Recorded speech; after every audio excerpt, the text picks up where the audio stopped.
رمضان کا مہینہ بخشش کا مہینہ ہے، اور ہم نے اپنا ایک ٹارگٹ بھی رکھا تھا کہ انشاءاللہ ہم اللہ سبحانہ وتعالیٰ سے کثرت کے ساتھ اس مہینے میں استغفار کریں گے اور پوری کوشش کریں گے کہ اللہ تعالیٰ ہمیں معاف کر دے۔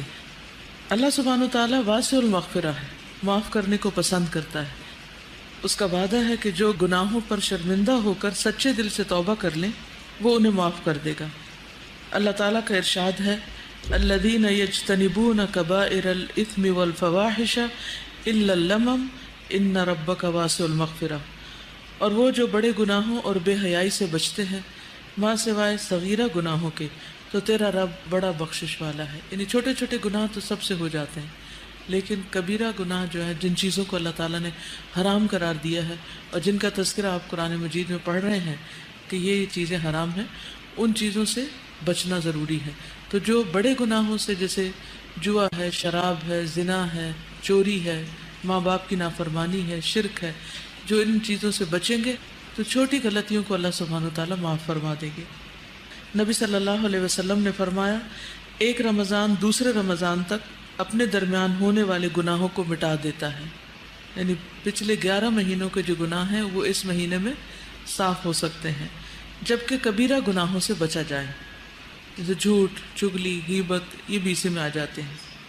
پھر دن کا روزہ اور رات کا قیام بھی بخشش کا ذریعہ ہے۔ رسول اللہ صلی اللہ علیہ وسلم نے فرمایا، جس نے ایمان کے ساتھ اور ثواب کی نیت سے رمضان کے روزے رکھے، اس کے گزشتہ سارے گناہ معاف کر دیے جائیں گے۔ روزہ دار مرد اور عورت کے لیے بخشش کا وعدہ ہے۔ والصائمین والصائمات، قرآن مجید میں آتا ہے روزہ رکھنے والے مرد اور روزہ رکھنے والی عورتیں، اور اس آیت کے آخر میں آتا ہے اعد اللہ لہم مغفرۃ واجرا عظیما، کہ اللہ نے ان کے لیے بخشش اور اجر عظیم کا وعدہ کر رکھا ہے۔ جو شخص رمضان پائے اور اس کی مغفرت نہ ہو تو وہ بد نصیب ہے۔ حضرت جابر بن سمرہ سے روایت ہے کہ نبی صلی اللہ علیہ وسلم ممبر پر چڑھے اور فرمایا، آمین آمین آمین۔ آپ نے فرمایا، میرے پاس جبریل آئے اور انہوں نے کہا کہ اے محمد صلی اللہ علیہ وسلم، اللہ اسے اپنی رحمت سے دور کر دے، اللہ اسے اپنی رحمت سے دور کر دے، جس نے رمضان پایا پھر وہ مر گیا اور اس کی بخشش نہیں ہوئی، حتیٰ کہ وہ جہنم میں داخل کر دیا گیا۔ آپ کہیے آمین، تو میں نے کہا آمین۔ تو آپ دیکھیے کہ دعا مانگنے والا کون ہے؟ جبریل، اور آمین کہنے والے کون ہیں؟ محمد صلی اللہ علیہ وسلم۔ اور یہ ایک طرح سے بد دعا ہے اس شخص کے خلاف جو رمضان میں بھی حرام کام نہ چھوڑے، گناہ نہ چھوڑے، اور توبہ استغفار نہ کرے اور اللہ سے معافی نہ مانگے اور اپنے گناہوں کی بخشش نہ کروا سکے۔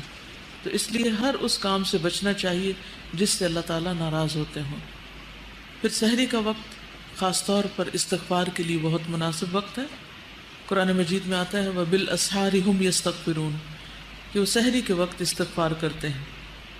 اللہ تعالیٰ ہر رات کو آدھی رات یا ایک تہائی رات کے آخری حصے میں آسمان دنیا پر نزول فرماتے ہیں اور ارشاد فرماتے ہیں کہ کون ہے جو مجھ سے دعا مانگے تو میں اس کی دعا قبول کروں، کوئی ہے جو مجھ سے سوال کرے تو میں اسے عطا کروں، کون ہے جو مجھ سے استغفار طلب کرے اور میں اسے بخش دوں، یہاں تک کہ طلوع فجر ہو جاتی، یعنی فجر کی اذان ہو جاتی۔